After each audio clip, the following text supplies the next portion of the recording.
Neuroconciencia, de Fundación AISE.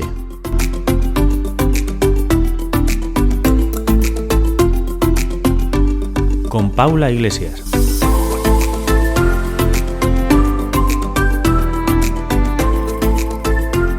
Hola, buenos días y bienvenidos al podcast de Neuropsicología de la Fundación AISE.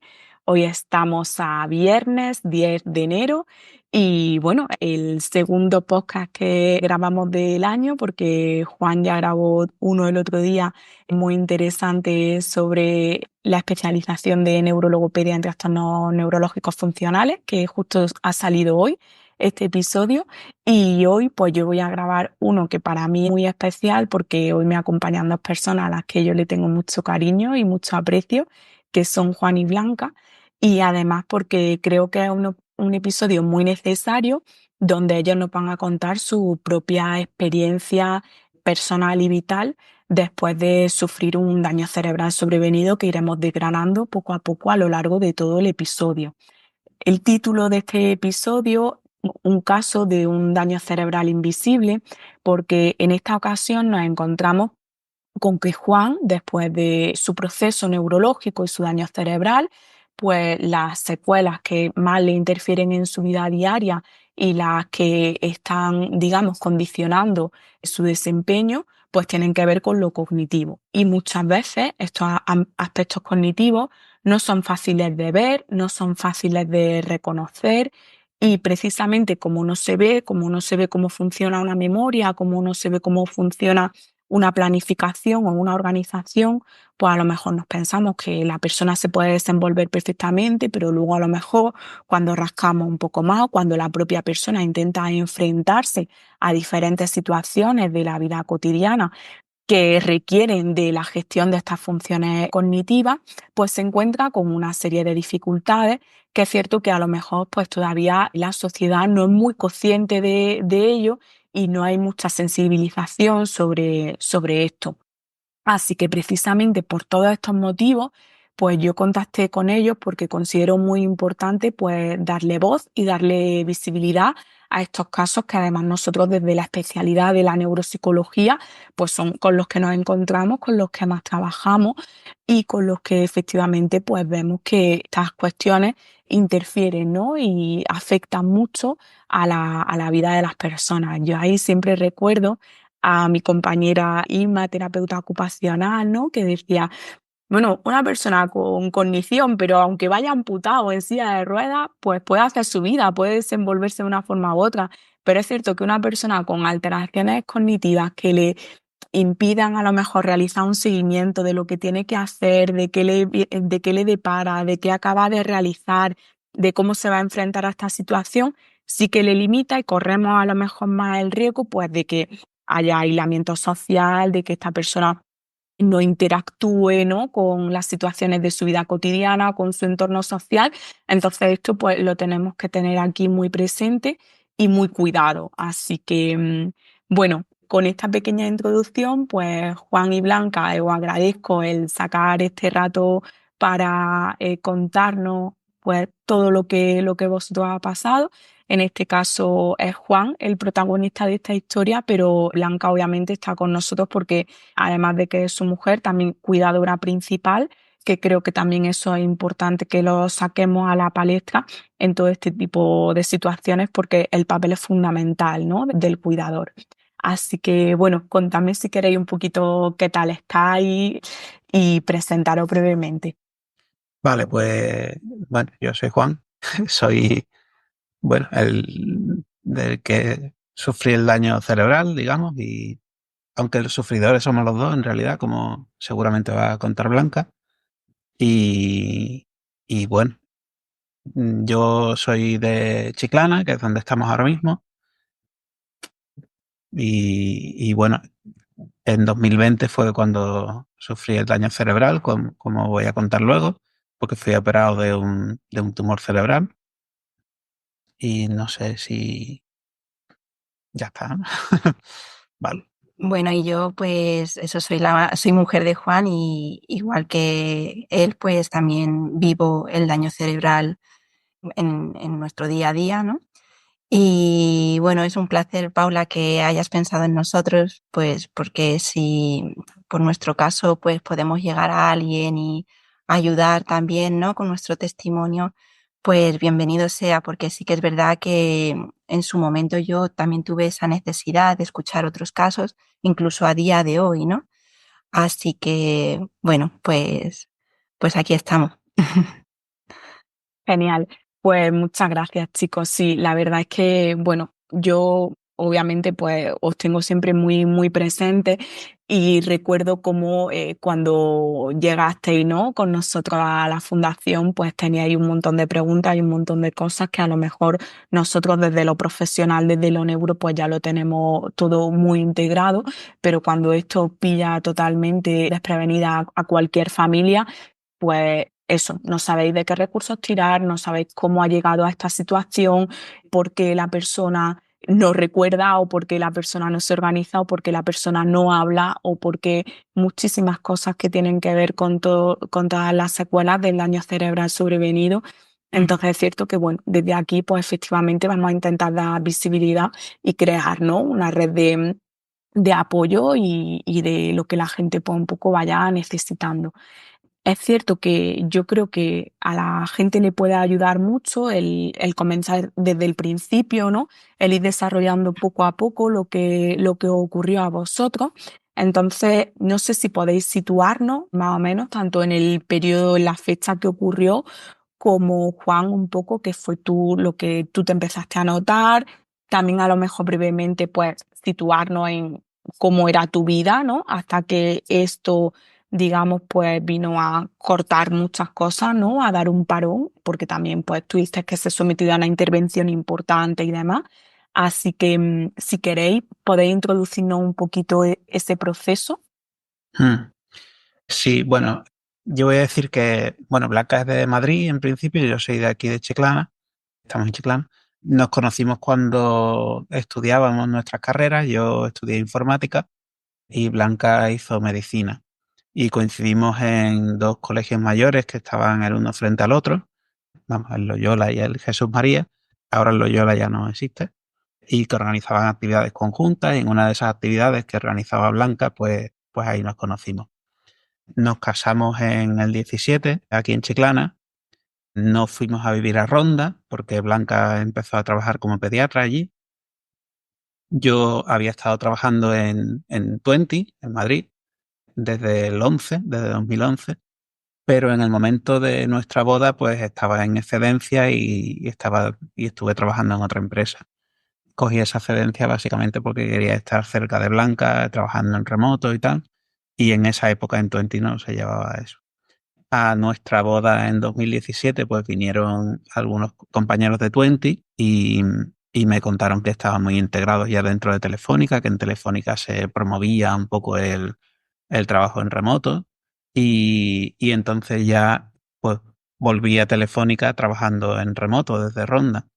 Y ya en 2020, cuando todo esto pasó, como vamos a contar, pues yo trabajaba en el equipo que hacía la aplicación móvil de O2 para Reino Unido. Nuestras familias no vivían en Ronda o no viven en Ronda, sino en Chiclana y en Granada, pero ninguna de las dos estaba demasiado lejos de Ronda, entonces de vez en cuando también íbamos a ver a las familias. Blanca también tenía guardias en el hospital y cuando pasaba eso, pues yo intentaba también aprovechar un poquito para trabajar más tranquilo, para echarme un entrenamiento largo, que me gustaba bastante salir a correr. No sé, leer un libro, ver una película, no sé. Por ejemplo, el día anterior, bueno, las películas normalmente las veíamos juntos. El día anterior, por ejemplo, a la resonancia en la que me detectaron el tumor, Blanca estuvo de guardia y yo aproveché para irme a correr. Registré un entrenamiento de 17 kilómetros por ronda y bueno, eso, pues cuando ella estaba de guardia aprovechaba un poco para hacer ese tipo de cosas.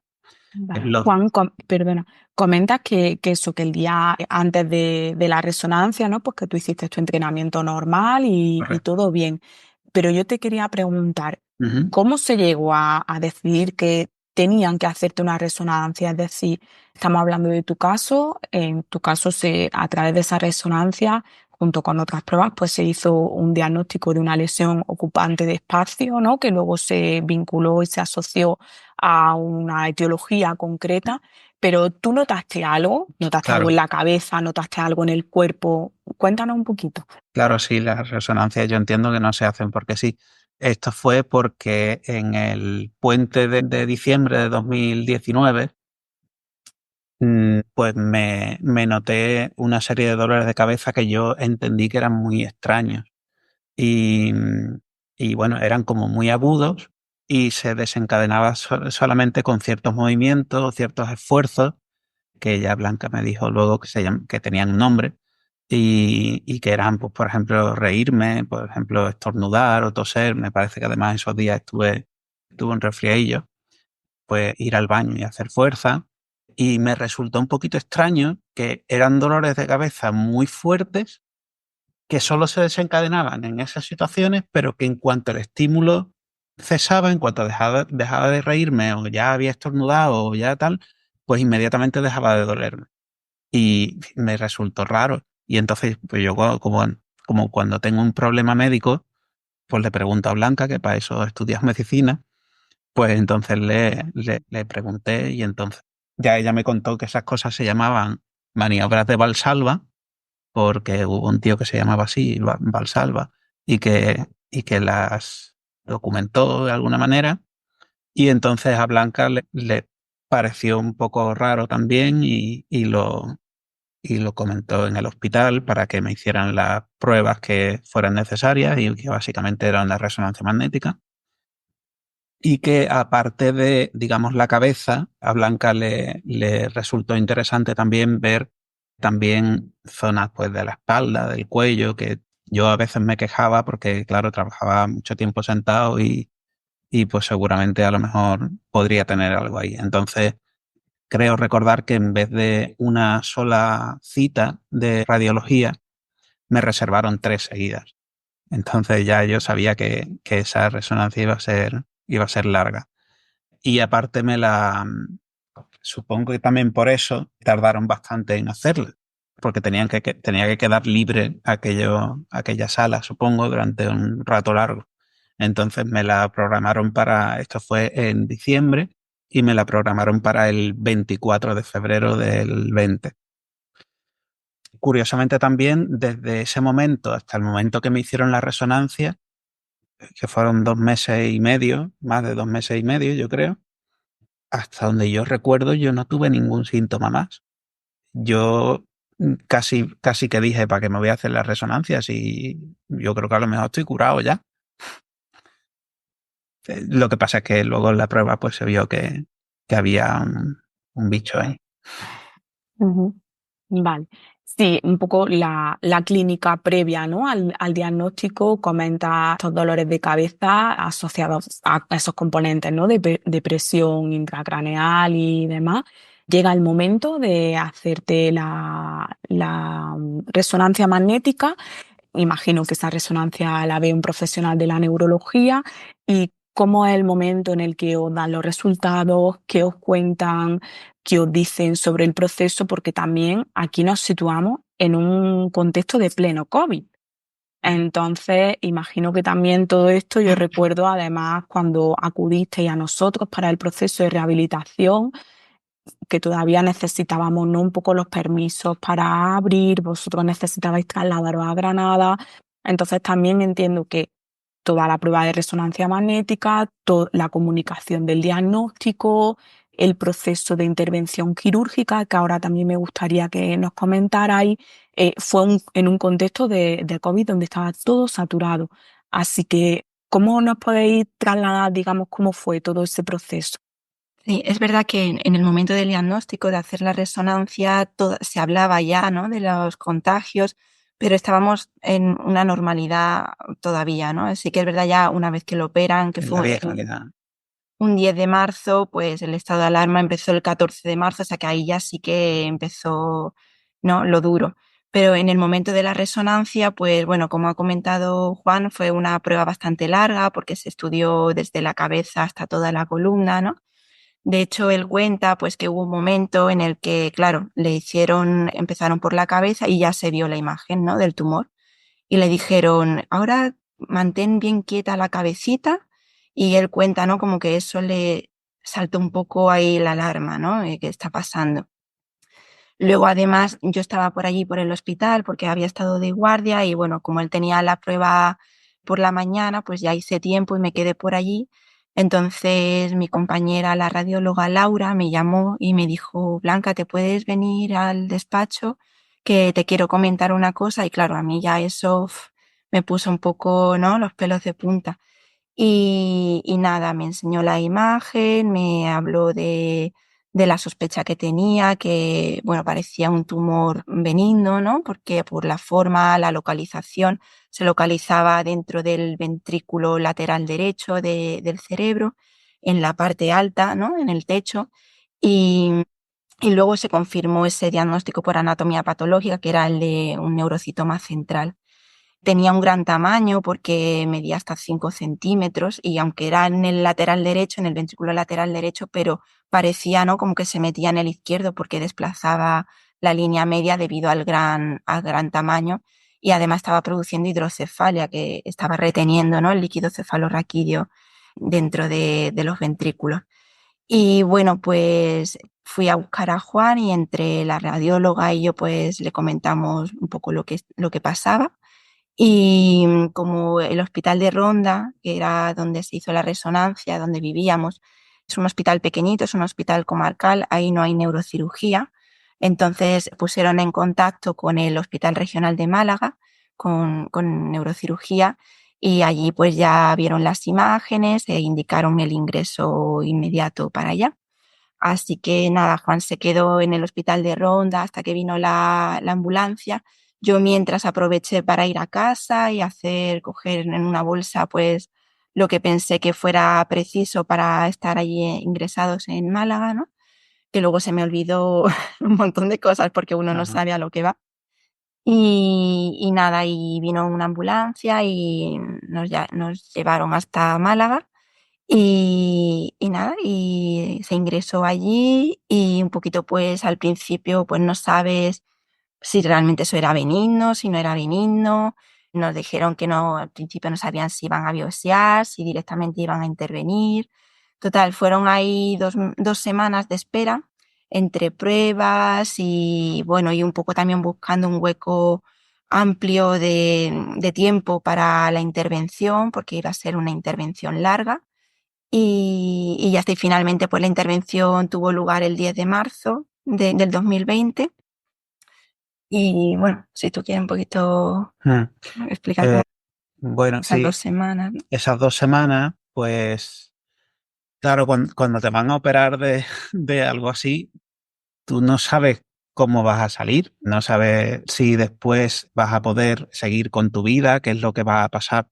Entonces, bueno, aunque confías en que todo va a ir bien, pues no sabes. Entonces, Blanca y yo, pues decidimos que íbamos digamos que yo iba a darle todas las indicaciones posibles para que si yo me quedaba en un estado que yo que sé, que no pudiera hacer las cosas que hasta entonces hacía, pues que no, bueno, que pudiéramos más o menos seguir para adelante. Entonces, bueno, por ejemplo, tema de contraseñas de internet, por ejemplo, aunque yo sé que, por ejemplo, son muchas las parejas que comparten sus contraseñas de internet o que saben cuál es la contraseña de su pareja y tal. Nosotros, por ejemplo, no hacíamos eso. Yo, por ejemplo, era muy celoso de mis contraseñas y sin embargo, en esas 2 semanas, pues le di a Blanca todas las contraseñas que pude recordar que tenía. No sé si me dejé alguna, creo que no. Quiero pensar que no. Y, y que yo pensara que iba a necesitar. Y otras tareas de las que yo me ocupaba, pues tareas económicas o mis tareas laborales incluso, ¿no? Pues se las expliqué un poco, no para que ella fuera a hacerlas, sino por lo menos para que me las pudiera explicar luego, porque yo no sabía si luego iba a poder seguir haciéndolas o no. Sí, yo creo que también lo hicimos no pensando en que luego iba a haber a lo mejor un problema de memoria, como en este caso, ¿no? Sino un poco pues la transición desde la operación hasta la vuelta a la normalidad, un poco eso, ¿no? Pero como que luego iba a venir la normalidad, no tanto que luego fueran a quedar secuelas cognitivas. Claro, porque vosotros en ese momento no os esperáis nada, ¿no? Es decir, No. nosotros sabemos que hay que realizar una intervención y lo único que esperamos es que la intervención vaya bien. Sí.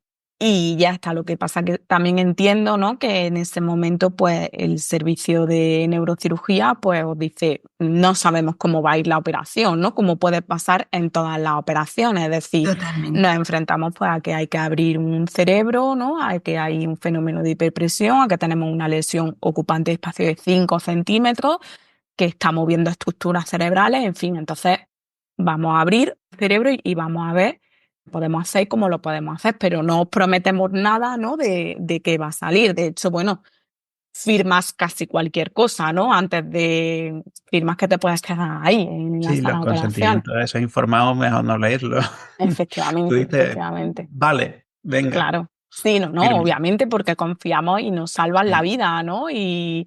Y hacen todo. Pero bueno, efectivamente yo entiendo que ahí vosotros pues no esperabais nada, ¿no? Simplemente por la operación, que vaya bien la operación, te comunico todo esto, pues yo qué sé, pues por si me mandan un correo, ¿no? Lo típico, por si tal, para que estés tú más o menos actualizada de estas 2 semanas o del tiempo que yo vaya a hacer del postoperatorio. Y luego, Exacto, pues, volvemos a lo nuestro, ¿no? Que en un exacto. principio lo que cualquier persona yo creo que se pensaría, porque también es cierto que, pues, cuando nos metemos en una intervención así, nadie nos puede decir cuáles van a ser las secuelas. A lo mejor sí que nos pueden augurar, pues el hecho de abrir un cerebro implica que se puedan ver involucradas pues, funciones motoras, sensitivas, de lenguaje, cognitivas, visuales, yo qué sé, todas, pero claro, pero tampoco no asegura nada, como también es lo lógico y lo normal. Si tú quieres Entonces, bueno, confiar en que todo, digamos, va a salir bien y que vas a volver al estado más o menos en el que estabas, pero no sabes.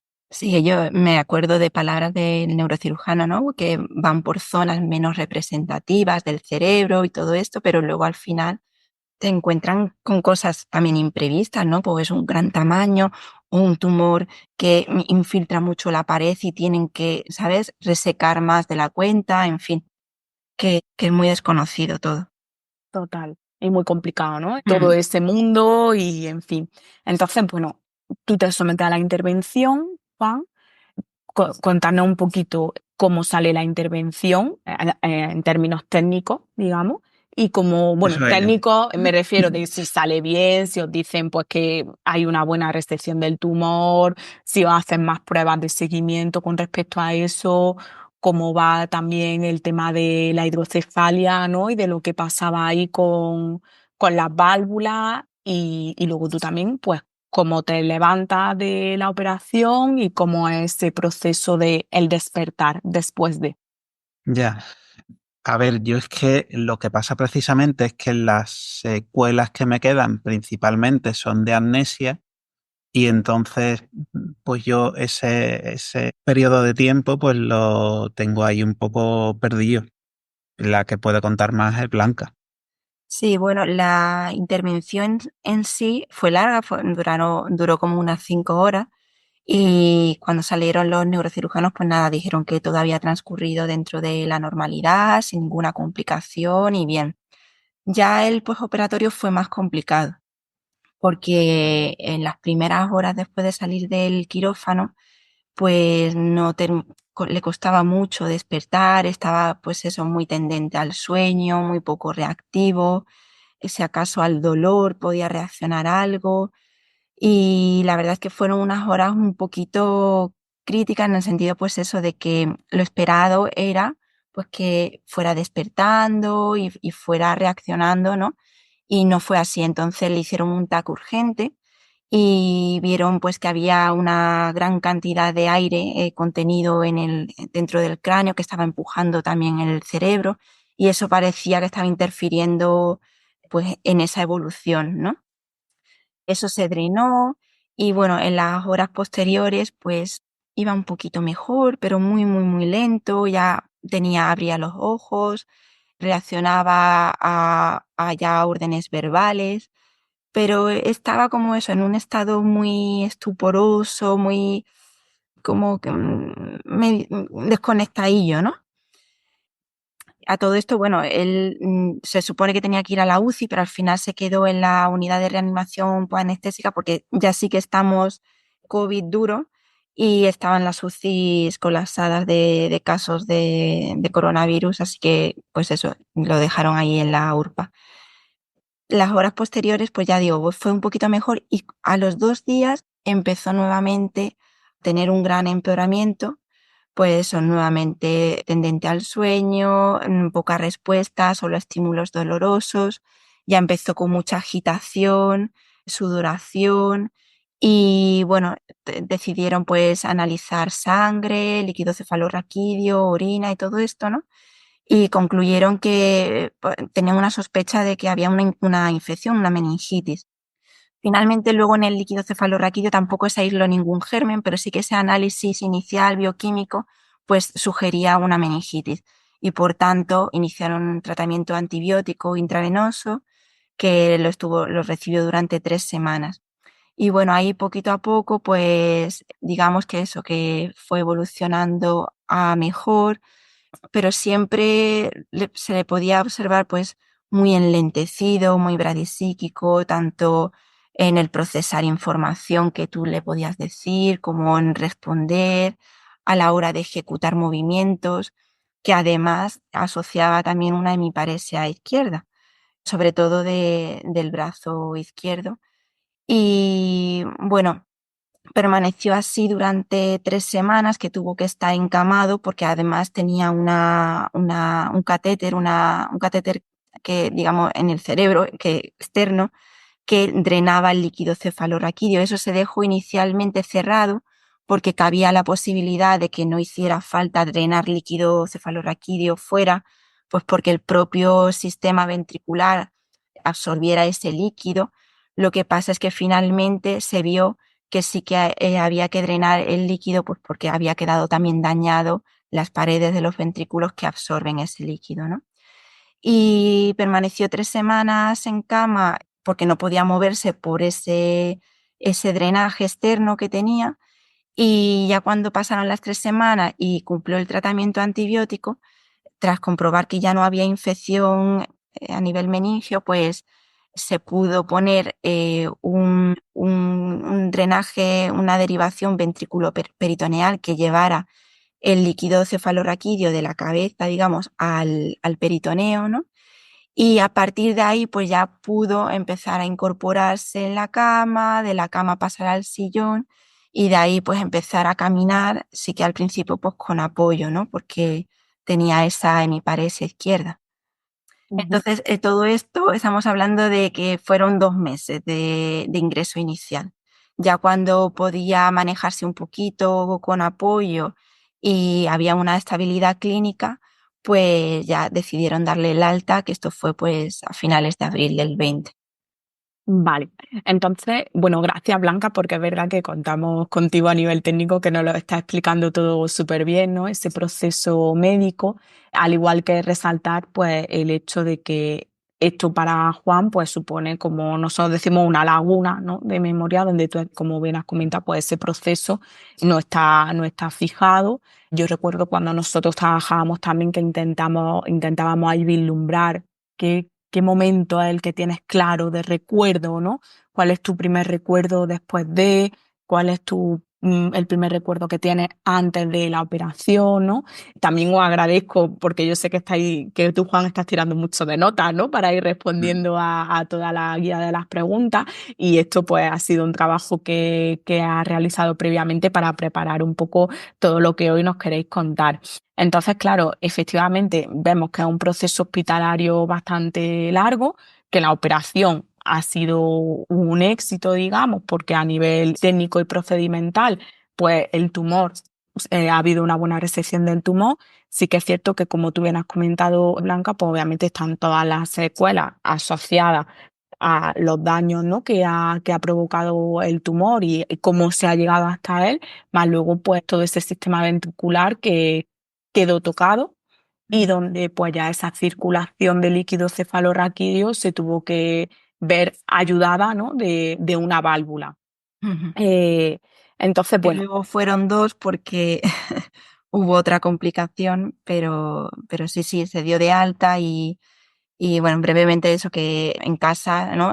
Lo que ya empezaba a caminar por sí solo, sin apoyo, pues empezó a tener caídas que antes no tenía, luego tareas bimanuales que ya empezaba a hacer, volvía a no hacerlas, por ejemplo, la lazada ¿no? de un cordón no era capaz y dije, ostras, aquí está pasando algo, aquí hay, no sé, pensé a lo mejor algún sangrado interno, no sabía, ¿no? Y sí que es verdad pues que, bueno, se volvió a repetir una prueba de imagen, un TAC y una resonancia y se vio pues que parecía como que había quedado ahí un restillo tumoral en la parte más posterior que era más difícil de acceder y que eso estaba produciendo que una parte del ventrículo lateral posterior pues quedara aislada y que la válvula de derivación que tenía no llegaba a drenar el líquido a ese nivel, ¿no? Y nos plantearon, volvió otra vez a ingresar en Málaga en mayo ya, y nos plantearon o volver a abrir como al principio e intentar quitar eso, que esa imagen que se veía ahí, que parecía que estaba haciendo un tabique, ¿no? O poner una válvula, otra válvula, una segunda válvula, al nivel que había quedado aislado.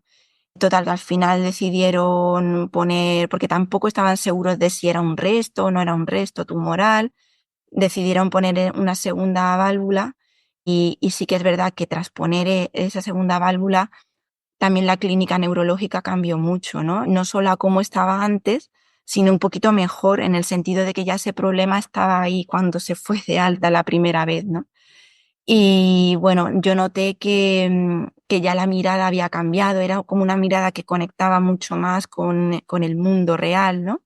Luego a la hora de hablar, él habla un poquito más fluido, ya no, estaba enlentecido, pero no al nivel que estaba antes, ¿no? Ese ingreso ya fue de una semana, no, no tanto como al principio. vale. Sí, la verdad es que, bueno, yo creo que también en vuestro caso creo que cobra bastante importancia tu papel en todo esto, Blanca, porque al final yo creo que esto pues le puede pasar a cualquier persona y no cualquier persona a lo mejor puede ver los signos de alarma o de alerta, pues como tú a lo mejor lo has ido viendo y has ido acompañando a Juan durante todo el proceso, ¿no? Pues eso, Ujú. de repente a mí me dan el alta de un hospital después de una intervención cerebral, pues yo digo, vale, pues me voy a casa y sigo, ¿no? O intento seguir, pero efectivamente, ¿no? Hay signos de alarma que tenemos que estar vigilantes y pendientes de decir, vale, pues no, es que si pasa esto, pues a lo mejor tengo que acudir, ¿no? Que también entiendo que a lo mejor el servicio médico nos da esa información cuando nosotros nos vamos, ¿no? Del hospital, pues si veis que hay un empeoramiento drástico, si veis que no sé qué, pero bueno, también estamos ahí en tiempos de COVID, es decir, todo está muy saturado, a lo mejor no se paran, ¿no? Lo suficiente o hay ahí algunos detalles, ¿no? que se pueden escapar y entonces, Ujú. claro, tú también, pues con tu perfil, ¿no? De especialista, pues sabes o te chirrían algunas cosas y por eso acudí, ¿no? Esta segunda vez. Sí, bueno, quizá a lo mejor reacciono un poquito antes por los conocimientos, pero bueno, al final son cosas gordas que a cualquiera le llaman la atención, ¿no? El que de repente ya vaya caminando y te empiece a ver caídas, no, era muy llamativo. O sea que, Ujú. pero sí, sí que yo lo he pensado mucho. Digo, es verdad que yo tengo una herramienta ahí de conocimientos que quizá nos ayuda a llevarlo de una forma un poquito más fluida, más rápida, más fácil. Pero bueno, aún así también me he sentido bastante a veces perdida, ¿eh? Y con necesidad de saber más y bueno, a veces sí te encuentras esa información y otras veces no sé si eso por falta de tiempo, a veces también quizá por desconocimiento, porque, a ver, yo no dudo, el neurocirujano tiene un gran papel y de hecho, pues ha salvado la vida, ¿no? Quitando el tumor. Pero bueno, ya en cuanto a hablar de secuelas y eso ya lo veo yo más complejo, que no quita para que también conozcan, pero bueno, son ya otros campos, creo. Mm, Sí, totalmente. Que ahí es donde viene, ¿no? Pues otra de las fases por las que vosotros habéis pasado, que es ese momento de alta, ¿no? Donde en un principio, pues, hay una secuela que es visible, que es la de la hemiparesia izquierda con predominio superior, ¿no? Que Ujú. afecta más a miembro superior izquierdo, pierna pues un poco más enlentecida, ¿no? Si no, yo no recuerdo mal, que a lo mejor no acompañaba la marcha de una manera fluida y que también tenía focalidad, sí, creo que en la exploración había algo de focalidad, pero leve. Ujú. Pero luego viene otra parte, ¿no? Que, pues que a vosotros también os viene llamando la atención y que ya también ahí es donde saltan otras alarmas. En este caso, pues llegáis a nosotros. No sé si ahí queréis introducir un poquito cómo os visteis en esos momentos o cuáles fueron las circunstancias, las situaciones y las conductas que llamaron la atención. Sí, bueno, a mí me parece un punto muy importante, ¿no? En el que te vas de alta del hospital y realmente no sabes muy bien qué opciones tienes, a dónde acudir. Quizás sepas que hay que trabajar, que hay que hacer una rehabilitación, ¿no? Pero la información no sabes dónde está. A ver, en nuestro caso, eso, vuelvo a la suerte de que, pues yo trabajando en el hospital de Ronda, contacté con mi amiga y compañera, la neuróloga Ángela Ollero, y ella pues me puso en contacto con Pablo Duque, que yo en su momento no sabía quién era Pablo Duque, hoy en día por supuesto que lo sé, que bueno, para el que, vamos, yo creo que lo conoce mucha gente, pero que es un referente, ¿no? En neuropsicología. Y bueno, pues Pablo Duque, preguntándome un poco en el sitio en el que vivíamos, por dónde nos movíamos, pues me aconsejó el que fuéramos a Granada, a ISE, porque bueno, allí pues vive mi padre y teníamos la posibilidad de quedarnos allí porque estamos hablando de que pues sería un tratamiento de al principio pues eso, muchos días a la semana, que ir y venir pues podía ser difícil, ¿no? Pero como podíamos quedarnos allí en Málaga, Granada, perdón, pues era una buena opción, ¿no? Y así hicimos, pasó el contacto de Juana Naya, que también nos atendió súper bien, a la que también estamos muy agradecidos.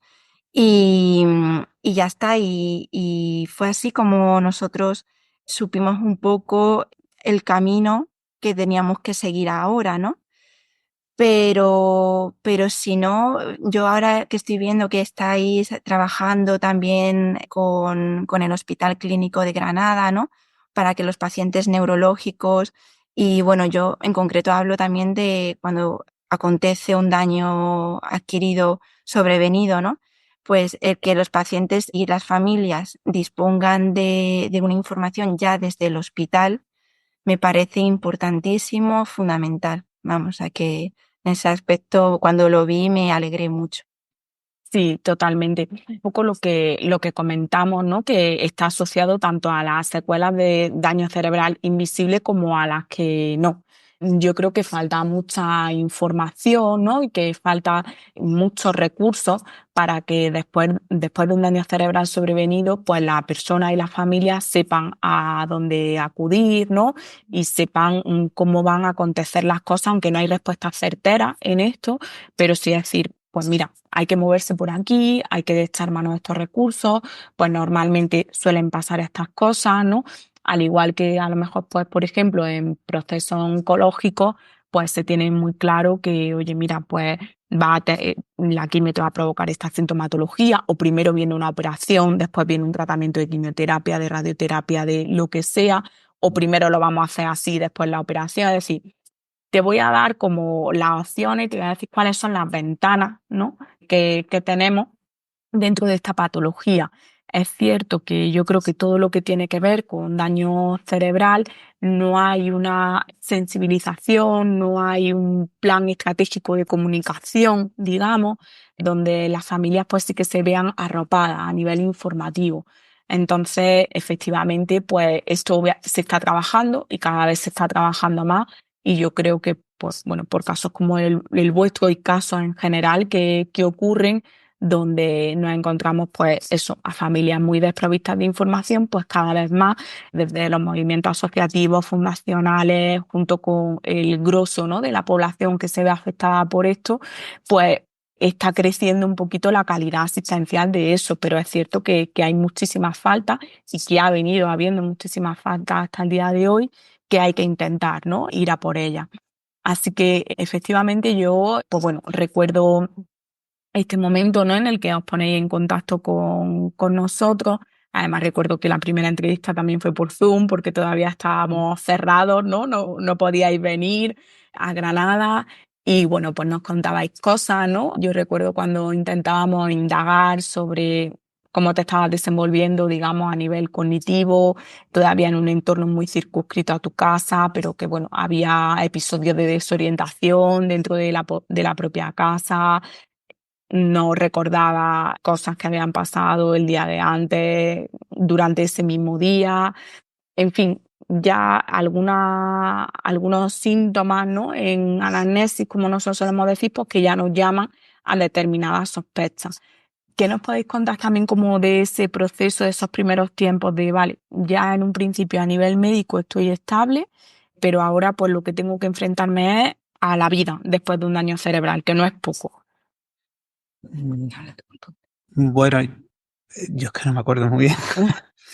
Hombre, yo sí que me acuerdo, por ejemplo, de no saber, bueno, el tema de la desorientación, ¿no?, temporal y espacial. No sabía si estaba pues en Chiclana, en Ronda, en Granada. Me hacía un lío porque, claro, estábamos entre los tres sitios y, y luego la desorientación temporal también, ¿no? Que tú me preguntabas qué año era y yo no sabía decírtelo. Me decían que era 2020 y yo decía, espérate, 2020 es el futuro, ¿no? Y a la vez yo creía recordar haber vivido en 2020, que era verdad, porque claro, enero y febrero y parte de marzo, pues antes de esa operación, pues lo había vivido y digamos que tenía sentido que pudiera recordar algo de eso. Sí, por Pero luego es ejemplo, cierto que a lo mejor como el recuerdo exacto, podía haber intuiciones, ¿no? Pero luego un recuerdo exacto y fidedigno, pues sí que es cierto que decaía ahí esa certeza, ¿no? sí, por ejemplo, hicimos una visita a Chiclana a ver a sus padres 2 semanas después del alta, del último, vamos, del segundo ingreso, y le preguntaron: "Bueno, Juan, ¿qué tal?". Y dijo: "Pues nada, ya ayer me dieron de alta", ¿no? Él pensaba que ayer le dieron de alta cuando ya había pasado 2 semanas, ¿no? Entonces, esa confusión del paso del tiempo. Luego, por ejemplo, él no tenía presente el que estaba de baja laboral. Él cada mañana se levantaba y se sentaba frente al ordenador pensando que se tenía que conectar con su equipo de trabajo. Llegué a tener que ponerle enfrente de la pantalla del ordenador: "Estás de baja", ¿no? Porque él, pues eso por más que decíamos, pues volvía a olvidarse de su situación.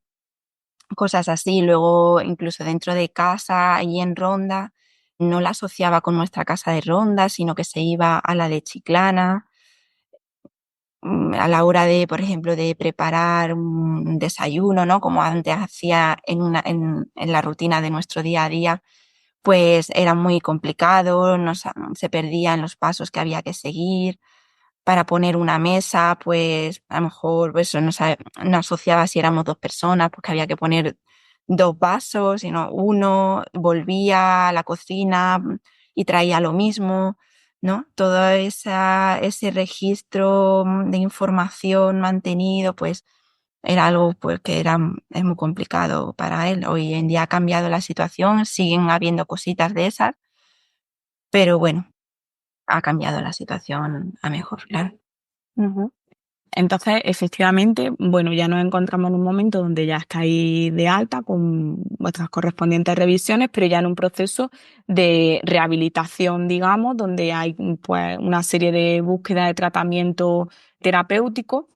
por parte de las diferentes especialidades. En este caso, fuimos nosotros desde la Fundación quienes os dimos respuesta a estas necesidades y vosotros pues comenzasteis con nosotros abordaje transdisciplinar, al principio con carga de fisioterapia porque quedaba ese componente de hemiparesia que evolucionó muy bien y a día de hoy yo creo que hay una recuperación bastante buena de esos aspectos. Pero luego también pues seguimos trabajando con las disciplinas de neuropsicología y de terapia ocupacional, pues con unas secuelas que se manifestaban en forma de una amnesia, ¿no? Tanto retrógrada como anterógrada, y un componente de afectación de función ejecutiva, si es que eso es algo, ¿no? Pero bueno, para que nos entendamos, la amalgama que tiene que ver pues con planificación, organización, memoria de trabajo, ¿no? También caía bastante y esos pues, componentes, como estábamos comentando, de memoria que siguen, ¿no? Persistiendo a día de hoy, que lo hemos trabajado mucho, pero que aún así pues, no ha habido un proceso, digamos, completo, porque también, vamos a decirlo, ¿no? Es muy difícil que haya una recuperación completa de las secuelas que están relacionadas con un daño cerebral. Hay muchos factores que median, como es la gravedad de la lesión, que en este caso nos encontrábamos con una lesión muy, muy grande. Es cierto que tu nivel previo era un nivel muy bueno, Juan, un componente cultural muy alto, ¿no? Una persona también con un nivel académico elevado y con unas muy buenas estrategias previas, pero aún así vemos que hay una estructura cerebral profundamente dañada, ¿no? Y que eso hace que se comprometan las funciones cognitivas asociadas, ¿no? a esa estructura. Y efectivamente, pues yo recuerdo cuando intentábamos establecer una línea temporal con respecto a esa memoria retrógrada, había muchas lagunas, ¿no? Intentábamos trabajar, venga, pues tu boda, la recuerda, vuestro viaje de novio, viajes que hicierais o las vacaciones de este 2019, esas navidades, ¿no? De 2019-2020 que también estaban ahí. Bueno, en ese momento ya no sé si eso ha podido revertirse un poquito, pero en ese momento yo recuerdo que no había nada, por ejemplo, de las vacaciones de Navidad. En fin, había ahí un gradiente temporal y sigue, ¿no? Sigue No sin, hay. como cuando De decíamos de esas agua. navidades, Nada. no hay.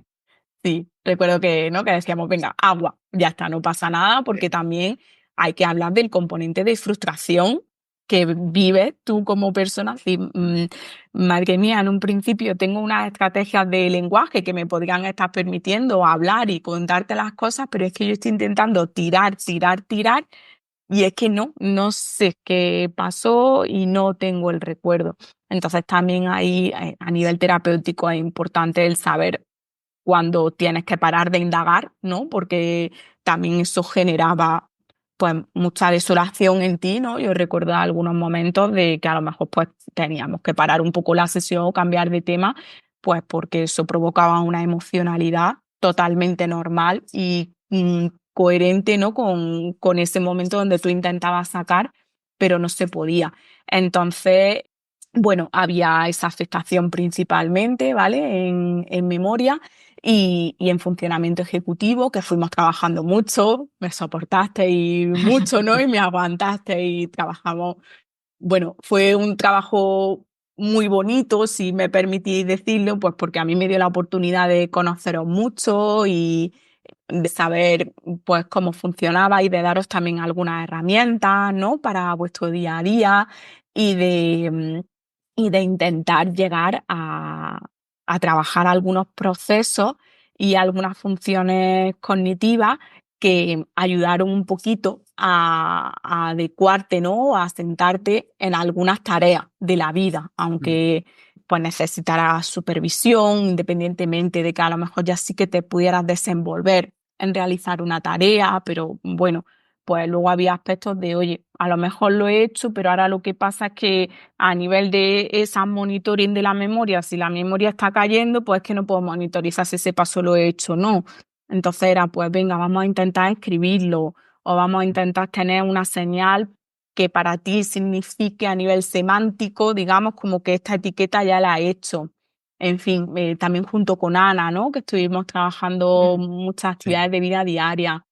Pues vamos a probar a hacer la compra. Obviamente no hacer la compra para recordar la lista de la compra, sino yo recuerdo pues el simple hecho de desenvolvernos en la tarea de la compra, ¿no? De venga, me encuentro en un supermercado y pues sé que aquí hay una cesta, hay un carrito, cómo lo cojo, hacia dónde voy, y luego me desenvuelvo a la hora de sacar el dinero, no encuentro algo, pregunto cómo lo busco yo, reviso si he comprado algo, si no, es decir, la vida es muy compleja. La vida es muy compleja a nivel Eso estaba pensando, cognitivo. que son un montón de cosas que muchas veces no nos damos cuenta, hacemos de manera automática. Eso era una cosa también que me llamaba mucho la atención, ¿no? Que había cosas que antes hacía de manera automática y que de pronto decía, espera, esto tengo que hacer esto primero, esto después, pero antes era como ya, ¿no? Y no pensaba y lo hacía, ¿no? Y de pronto como que tenía que pensar muy bien qué es lo que tenía que hacer primero, qué es lo que tenía que hacer después y toda la lista de pasos que tenía que seguir, ¿no? Era como que todo lo iba diciendo dentro de mi cabeza para poder hacerlo, ¿no? Y antes como que pim, pim, pim, pim, pim, y todo fluía. Totalmente. Es lo que nosotros solemos decir, ¿no? Que al final la cognición la tenemos fuertemente integrada y fuertemente automatizada y no nos damos cuenta del papel tan importante que desempeña en todo lo que nosotros hacemos en nuestro día a día, hasta que por un motivo u otro se ve trastocado de alguna forma y de repente como que todo se desintegra y tenemos que empezar a ir como podemos, algunas veces pues a trompicones, otras veces con ese estado, ¿no? Ahí de pseudoalerta, de venga, ahora tengo que estar como muy pendiente de todo porque de repente veo que no fluyen determinadas cosas dentro de mi cabeza que antes pues sí fluían, ¿no? Entonces pues generamos una serie de herramientas, de estrategias o pues necesitamos ayuda, ¿no? En otras ocasiones. No sé si podéis intentar darnos una perspectiva un poquito de, pues, cómo fue este proceso de rehabilitación, cuánto duró en el tiempo y luego, pues, cómo se fue intercalando con, vale, tenemos un momento de más intensivo, ¿no? Donde trabajamos con mucha frecuencia y con mucha asiduidad, pero luego eso ya lo vamos combinando, bueno, desde el principio se fue combinando con una instauración en actividades de vida diaria, ¿no? Pues como la compra, íbamos trabajando el hacer recados, el trabajar con el ordenador, ese momento también, ¿no? De abrir el ordenador, vamos a intentar acceder al correo, en fin, un poquito todo ese proceso. Las Y contraseñas, que se me olvidaron todas. sí, yo cuando antes lo estabas diciendo, cuando le dejaste a Blanca las contraseñas, recuerdo también ese momento en sesión, ¿no? Donde me contabais que efectivamente, pues, había contraseñas, pero que tú luego tenías como segundas contraseñas Mm. o para recuperar la contraseña te pedían otro correo u otra dirección o algo así, o la pregunta de no sé qué, que esa tú no la habías puesto, ¿no? Entonces esa información que le diste a Blanca Mm. y recuerdo como me contabais pues que ahí había pues programaciones o correos o datos que se perdieron, ¿no?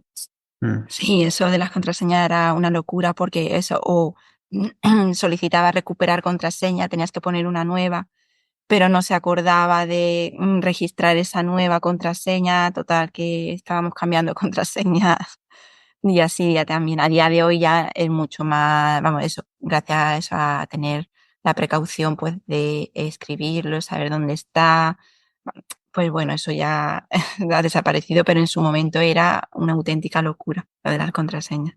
Ujú. Sí, y bueno, lo del proceso de rehabilitación, cómo lo vivimos, pues eso, al principio fue un poquito eso más intenso, ¿no? Porque trabajábamos los 5 días, de lunes a viernes, neuropsico todos los días, ¿no? Porque era donde más había que trabajar. Fisio, pues también creo que era un par de días y terapia ocupacional, pues otro par de días. No lo recuerdo muy bien, ¿no? Pero sí que recuerdo eso, que al principio estuvimos pues como 4 o 5 meses, ¿no? Por lo menos de lunes a viernes.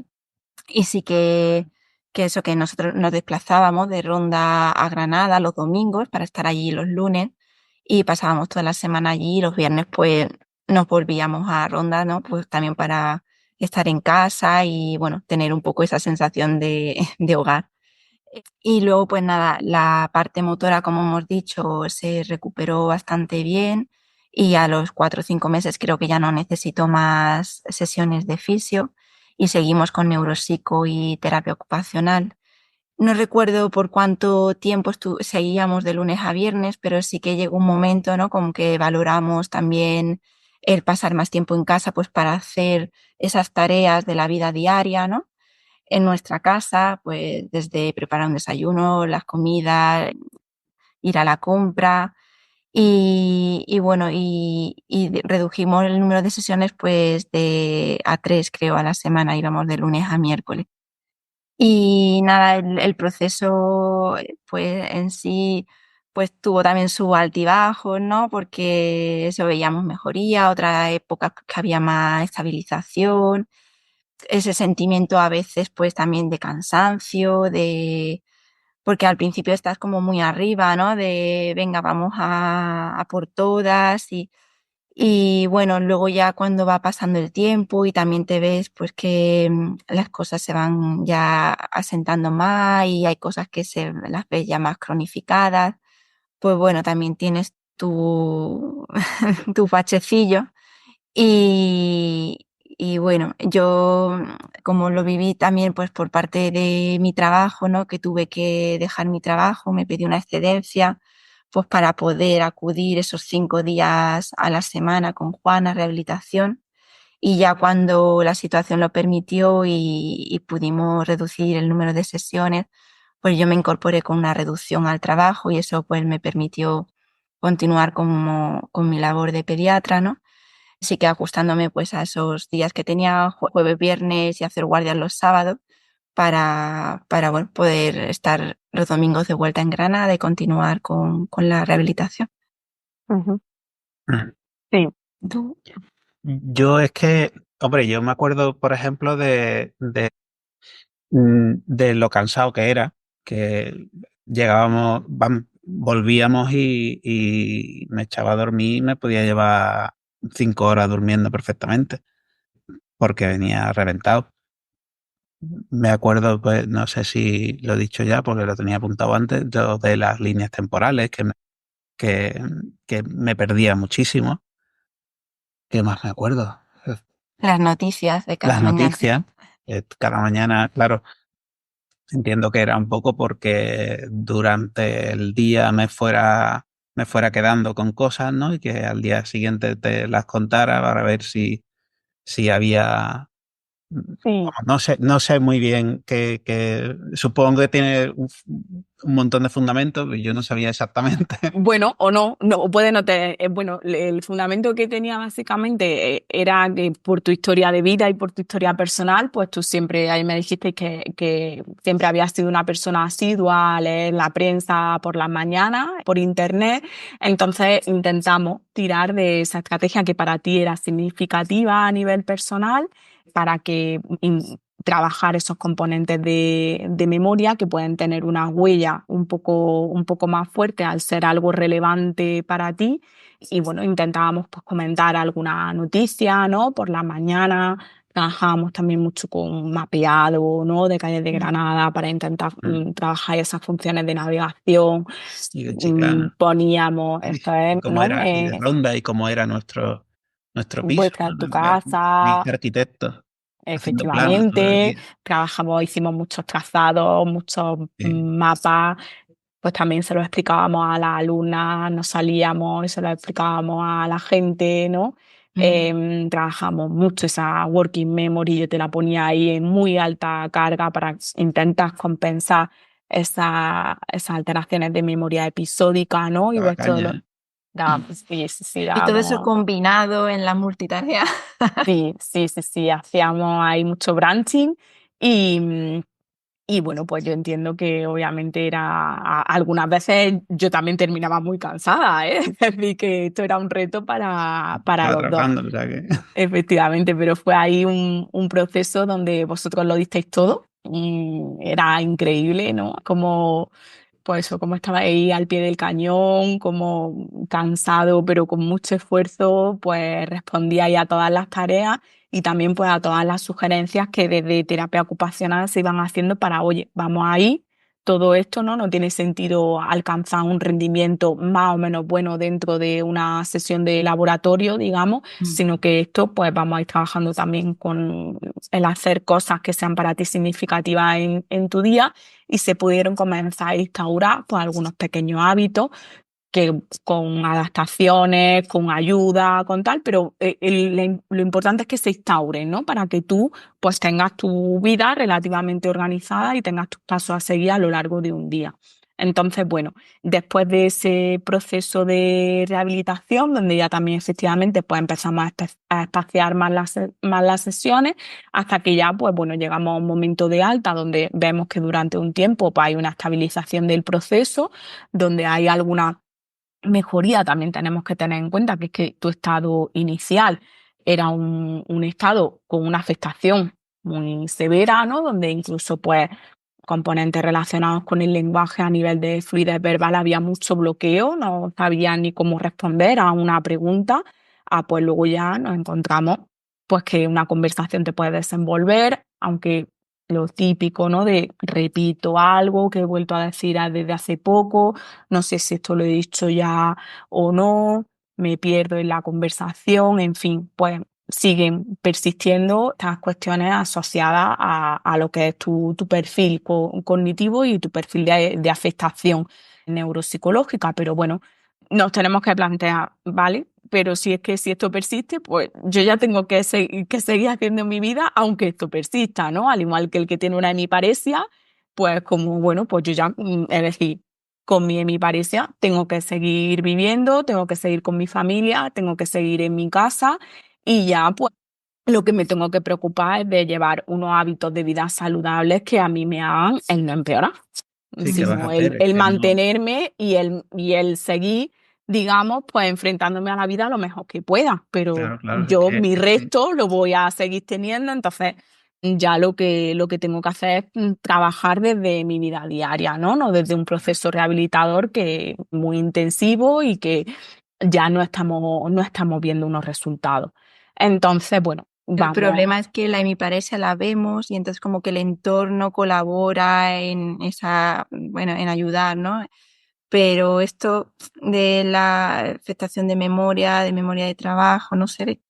Entonces, claro, el entorno pues te trata como, pues eso, como si no hubiera nada, ¿no? Y a Sí, veces yo pues sí que recuerdo, perdona, que yo sí que más o menos recuerdo que mucha gente, a lo mejor durante ese tiempo que estuve yendo a la rehabilitación, ¿no? Que me decía que qué bien estaba, que no sé cuánto, y yo creo que eso es un poco relacionado bueno, con que lo primero fue lo físico y lo recuperé bastante bien, pero claro, yo tenía un montón de cosas. Yo, por ejemplo, creo que cuando vine por primera vez aquí a Chiclana, y mis padres me preguntaron eso, que qué tal estaba, no sé cuánto, y yo les dije que ayer había salido del hospital, pues a lo mejor ellos fue cuando se dieron cuenta de que yo no estaba bien todavía. sí, pero eso que incluso a día de hoy, ¿no? Que Mm. el estar con Juan, pues eso, como tiene un nivel de vocabulario y todo, ¿no? En un ratito, pues tú no ves, no notas nada, ¿no? A no ser eso, pues a lo mejor, uy, pero si esto lo ha vuelto a preguntar, ahí ya empiezas a detectar algo, ¿no? Pero eso incluso el entorno familiar, ¿eh? Que el hecho de no convivir en el día a día, bueno, hombre, sí conocen que hay cosas, hay dificultades, pero es difícil, es muy difícil de comprender. Totalmente. Que se circunscribe muy bien a lo invisible, ¿no? Y al hecho de Sí. que lo cognitivo no se refleja en qué buena cara tienes. Si yo te veo muy bien, ¿no? Es lo típico, pero si tienes muy buen aspecto, vale, vamos a rascar un poquito, ¿no? Que el buen aspecto sigue estando, pero luego hay otras cosas que marcan mucho y que condicionan el desarrollo de una vida y de determinadas funciones que tenemos que llevar a cabo. Además, en tu caso, pues una persona adulta, ¿no? Que tiene un sinfín de responsabilidades y que, bueno, en este caso, si queréis, podemos comenzar a introducir que también hubo un proceso donde se intentó una reinserción laboral a tu puesto de trabajo, que además lo trabajamos juntos, ¿no?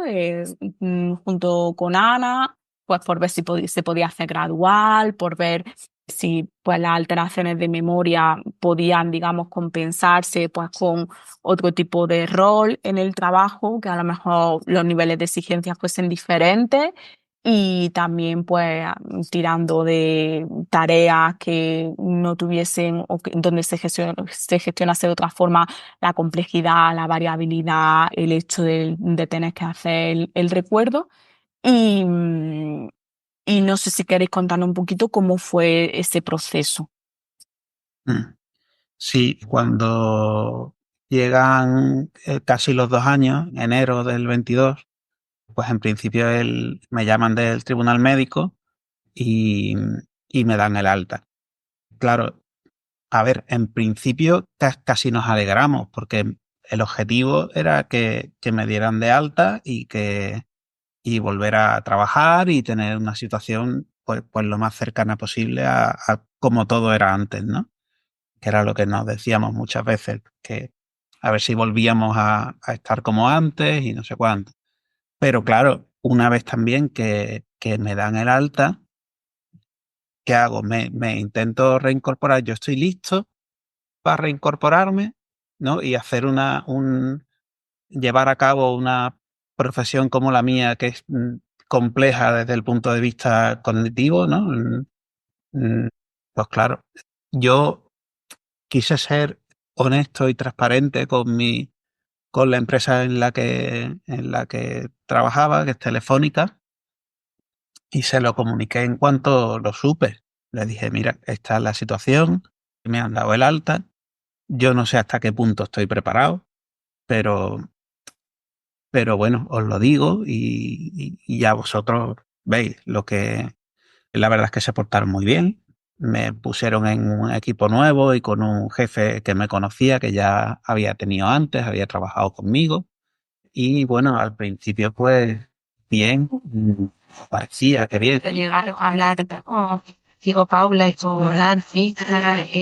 Neuroconciencia, del caos a la sinergia. Sí, eso. Yo al principio sí tuve la sensación de como que iba bien, ¿no? Pero luego empezó a pasarme que cuando tú tienes una tarea y esa tarea te lleva a abrir varias subtareas, pues esas subtareas al final yo me liaba y no sabía cuál era el objetivo de esas subtareas, ¿no? Pues me hace falta esto, este componente o este tal. Pues este componente me tengo que poner a hacerlo. Y eso es una tarea diferente de la que estaba haciendo, por la cual necesitaba ese componente. Entonces, cuando termino de hacer esa tarea, espérate, ¿para qué estaba yo haciendo esto? ¿No? Incluso si mi jefe me pregunta, le digo, estoy haciendo este componente. Y dice, pues yo no te he mandado eso, yo te he mandado que hagas pues la tarea primera, ¿no? Y yo a lo mejor no sabía decirle por qué estaba haciendo eso. Y entonces, claro, me frustraba mucho porque mi jefe me decía, pues yo eso no te lo he mandado.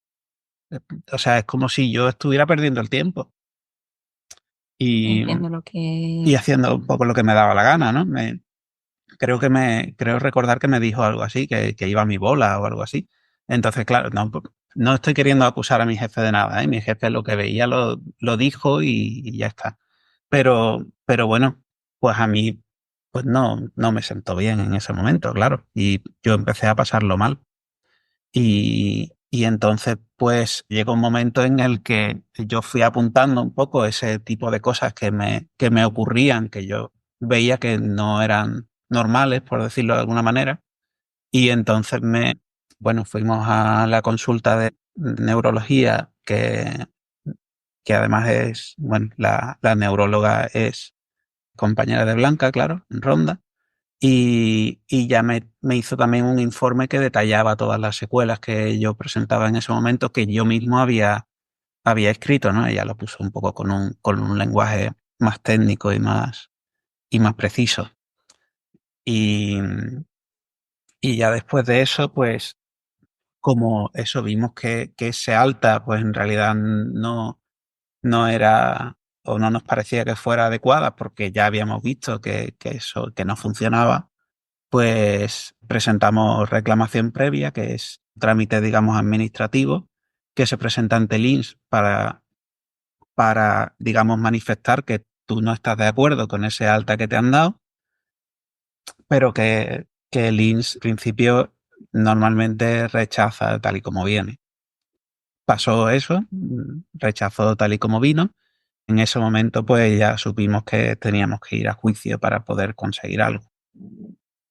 El problema es que hasta entonces, ¿no? Hasta que el INS da de alta, pues claro, los informes que había médicos, es que uno no sabe, no sabe dónde está, ¿no? Cuando está metido en el lío de la rehabilitación. Nosotros, el objetivo, como siempre, había sido el de recuperar y volver a la normalidad. Pues bueno, cuando ibas a consulta, pues, ¿qué tal? Pues mira, va mejor, pues ya, no sé, ya no hay afectación motora, ya, ¿no? Si tú mismo quieres creer, ¿no? que las cosas van mejor, ¿no? Y ves lo positivo y te quedas ciego frente a lo negativo que también existe. Entonces, claro, por eso también el INS estima ese alta, ¿no? Porque no hay unos informes ahí que reflejen, pues, también los problemas que seguían habiendo de memoria de trabajo en su día a día. Y bueno, ahora si quieres tú, por eso el tema luego de la reclamación, de hacer un informe, pues, que reflejara adecuadamente la situación que tenía, ¿no?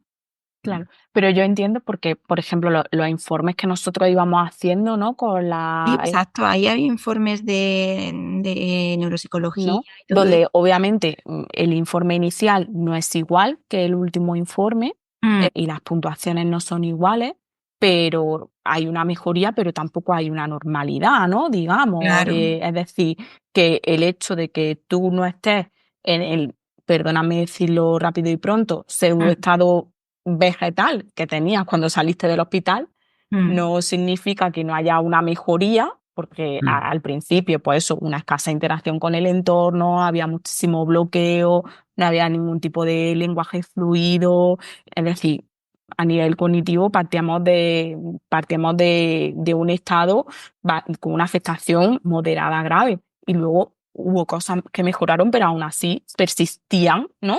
Y persiste un perfil cognitivo amnésico y ejecutivo, ¿no? Y eso estaba ahí. Pero claro, no sé si yo entiendo que el hecho de que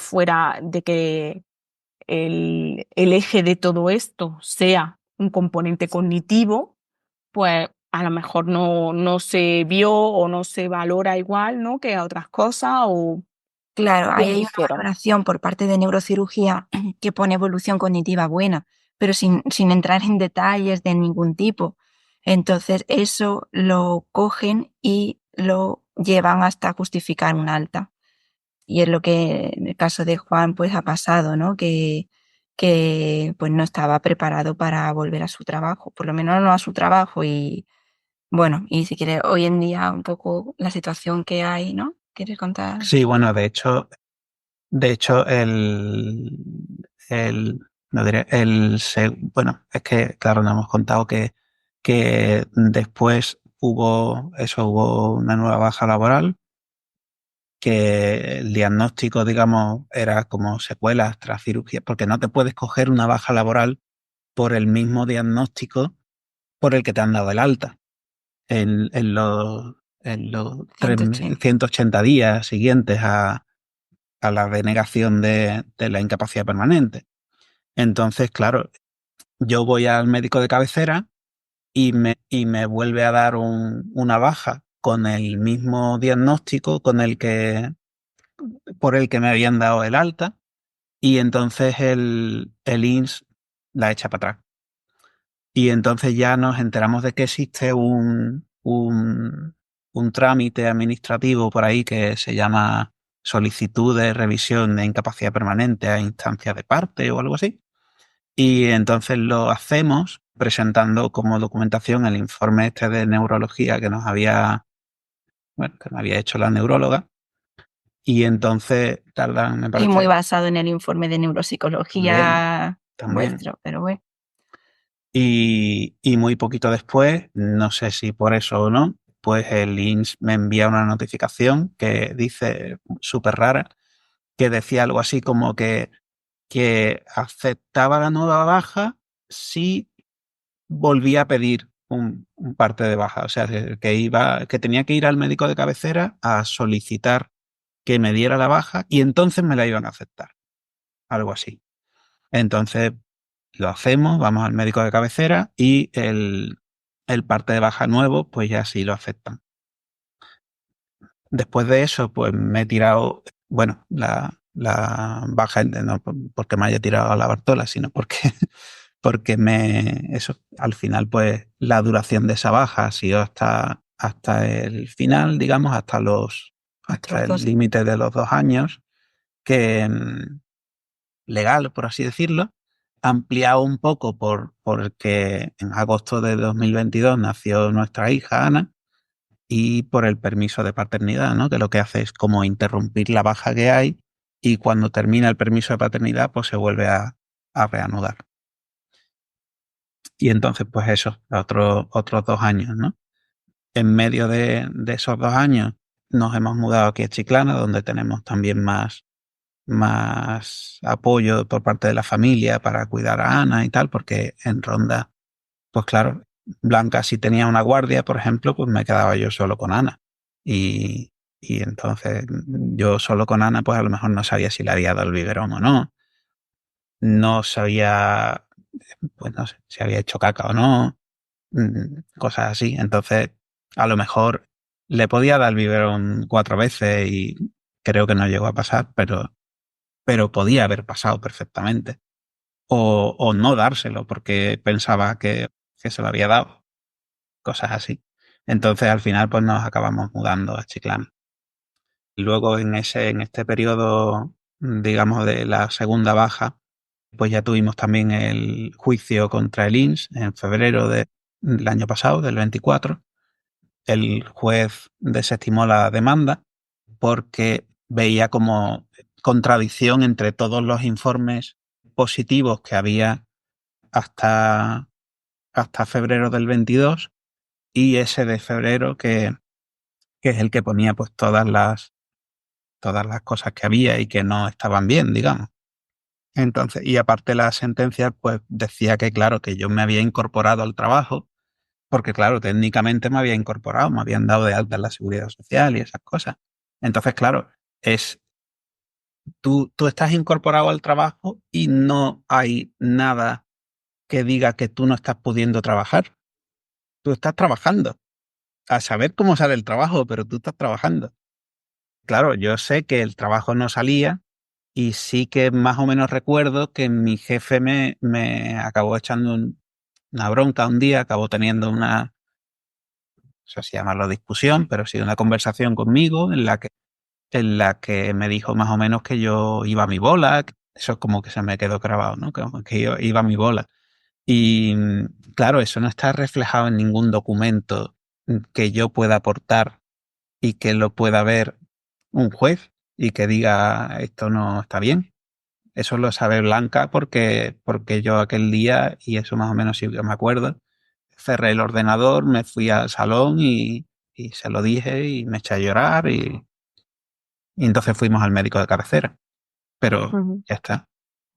Claro, yo creo que al final como que todo este proceso judicial que os está tocando, ¿no?, vivir, refleja cómo el daño cerebral invisible pues no es conocido en ningún ámbito, ¿no? Ni en el ámbito social, ni en el legal, porque tampoco hay jurisprudencia, digamos, o no hay leyes que amparen o que de alguna forma protejan o simplemente legislen de una manera de si nos encontramos este caso, pues este es el procedimiento, ¿no? Entonces, pues bueno, a vosotros os está tocando lidiar como pues una de las familias que está abriendo cosas en este sentido de cómo se relaciona pues las secuelas invisibles cognitivas con todo el componente laboral. Y ahí pues por desgracia, pues está tocando, ¿no? Vivir un proceso relacionado con todo esto. Es No que sé fíjate, si... Paula, es muy curioso en el juicio, ¿no? Que, bueno, tuve que testificar, pues, lo que pasa en el día a día con Juan en casa, ¿no? La dificultad que tiene para las tareas. Luego la abogada de la parte de Linz resumió diciendo, bueno, pero si da igual, si él no es ama de casa, ¿no? O sea, hasta qué punto no entendemos que si tiene dificultades en su vida diaria, qué dificultades no va a haber en un trabajo y más en un trabajo como cualificado, ¿no? De informático y en cualquier trabajo, porque es que la memoria de trabajo, a mí el escuchar a Pablo Duque, ¿no? Cómo lo explica, que es un sistema de la cognición, es decir, que está presente en cada milisegundo de la tarea que estés haciendo, afecta mucho a todo, en todos los ámbitos, ¿no? Entonces, el Totalmente. desconocimiento, ¿no? Con la conclusión que llegó a hacer la abogada en el juicio.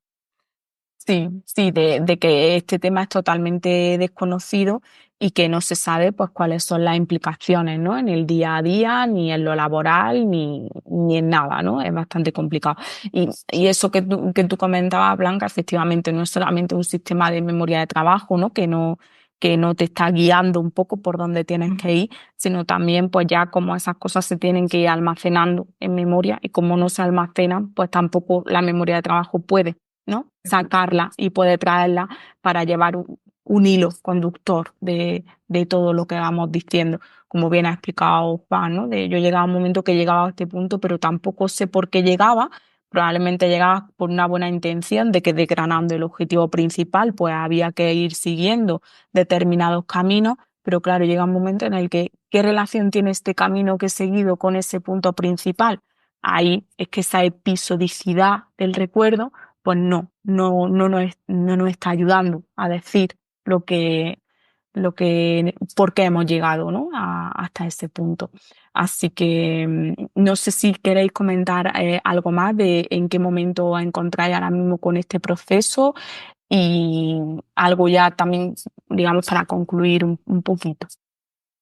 Sí, bueno, el juicio, eso, aunque lo perdimos, pues recurrimos a TSJA y el TSJA, bueno, dijo que el INS tenía que reconocerme una incapacidad permanente total, que la diferencia con la absoluta es que en la absoluta se supone que no estás para trabajar nada, por decirlo de alguna manera, y en la total se supone que no estás para trabajar en tu trabajo habitual, pero se supone que puedes trabajar en algún otro, no te dicen en cuál, pero, pero ahí lo dejan, ¿no? Entonces, claro, la sentencia también, lo que hemos dicho antes, ¿no? Se escuda en que yo me había incorporado al trabajo, pero, pero a saber, ¿no? Cómo estaba saliendo, que no estaba saliendo. Entonces, eso, me dan incapacidad permanente total. Y luego el INS me envía un alta, pero en el diagnóstico, creo que era, ¿no? En el diagnóstico ponen reconocida pensión por sentencia. Y nos quedamos súper, o sea, porque era un alta, pero a la vez decía que me habían reconocido una pensión por sentencia. Entonces, ¿por qué no la aplicas? Era muy raro. Y de hecho publicamos un post en Facebook denunciándolo, que creo que lo viste tú, y a través de eso, pues también creo que es por lo que decidimos también hacer este podcast o este episodio del podcast. Y eso mm, al final han rectificado y recibió una comunicación del INS en la que parece que como que asumen la sentencia, ¿no? Y me conceden esa incapacidad total y de hecho me comunicaban detalles económicos, ¿no? Sobre en qué iba a consistir esa pensión a nivel de cuánto iba a ser.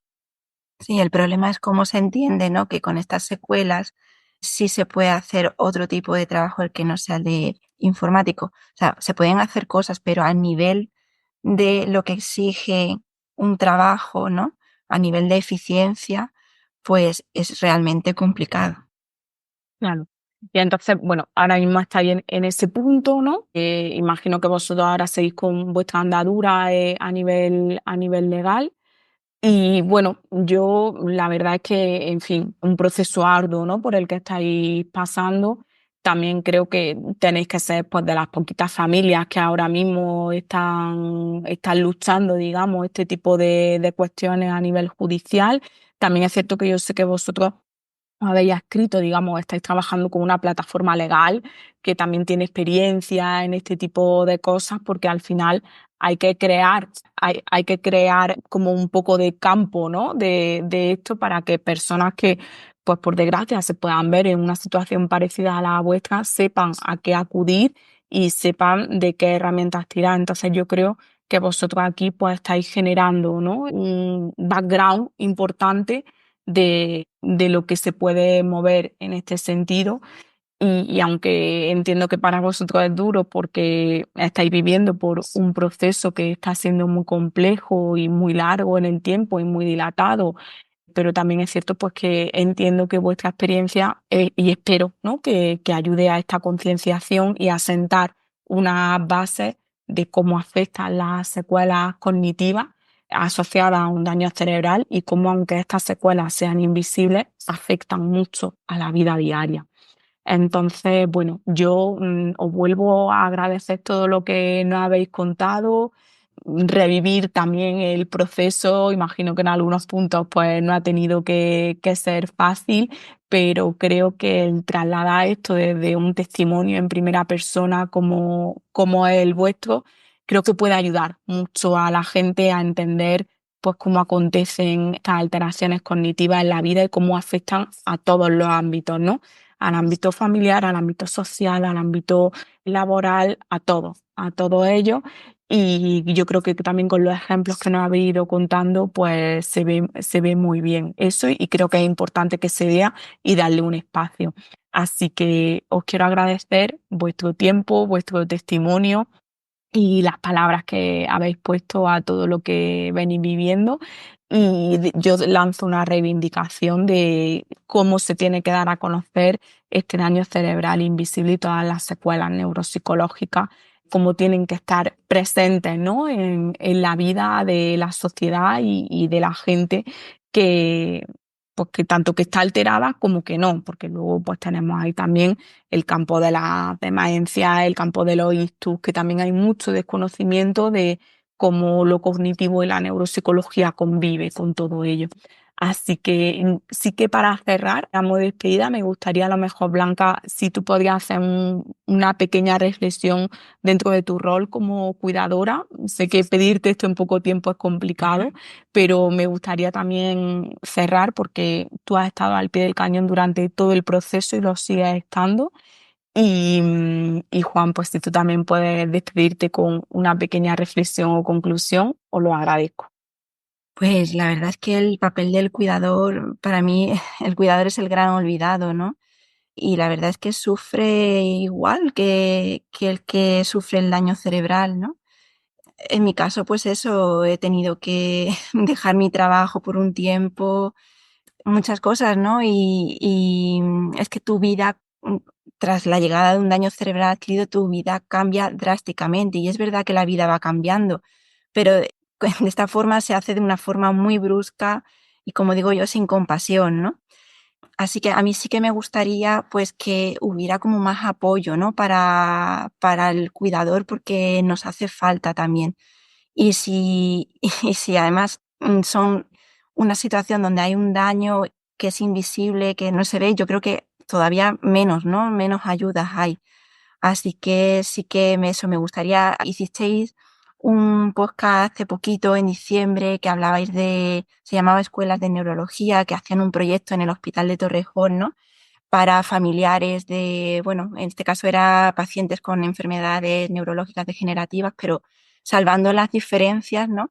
Creo que en el caso de las familias con daño cerebral adquirido, en este caso sobrevenido, pues también sería de mucha ayuda, porque te cargas de muchísimas responsabilidades con los miedos que ello conlleva, ¿no? De si el día de mañana a ti te pasa algo, que será también, ¿no? De la persona de la que cuidas. En fin, entonces sacar todo eso y limpiarse un poquito también por dentro el cuidador, pues la verdad es que nos ayudaría mucho.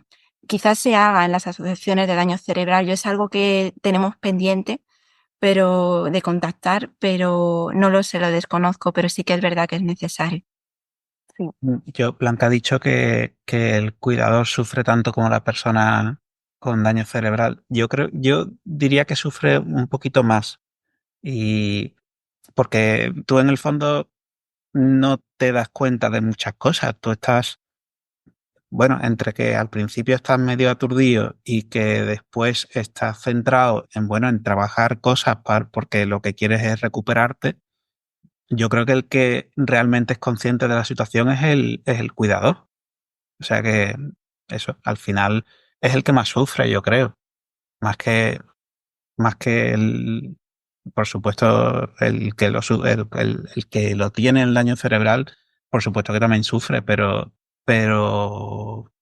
pero yo no, a lo mejor no me daba cuenta de muchas cosas y yo creo que ella sí.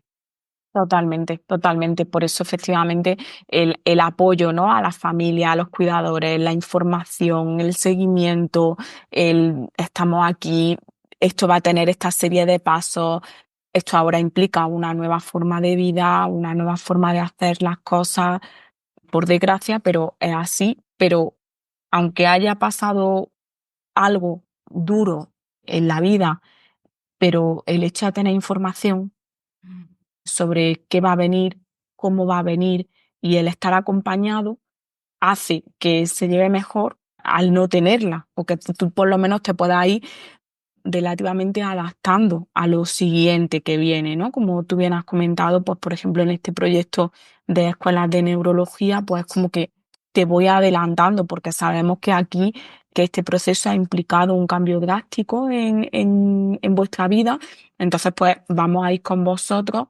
a anticiparos y a deciros también cómo funcionan una serie pues, de recursos o de cuestiones o de estrategias que podéis implementar, en fin, que todo eso es muy importante y también desde aquí, ¿no?, pues hacemos ese llamamiento a que desde entidades tanto públicas como concertadas, como privadas, asociaciones, fundaciones, que eso esté más presente y que la gente que lo hace, pues que se comunique también más y que llegue realmente a todas las familias afectadas. Así que, bueno, chicos, pues nada más. Muchísimas gracias porque creo que habéis arrojado muchísima luz a cómo puede acontecer un daño cerebral y creo que vuestro testimonio, vuestra experiencia puede ayudar a mucha gente que a lo mejor se sienta o que esté en un proceso parecido al vuestro. Así que gracias por trasladar de verdad como lo habéis hecho, todo lo que habéis vivido y lo que estáis viviendo. Y nada más, nos vemos en la próxima y muchísimas gracias, ¿vale? Nos vemos en el próximo episodio. Gracias. Hasta luego.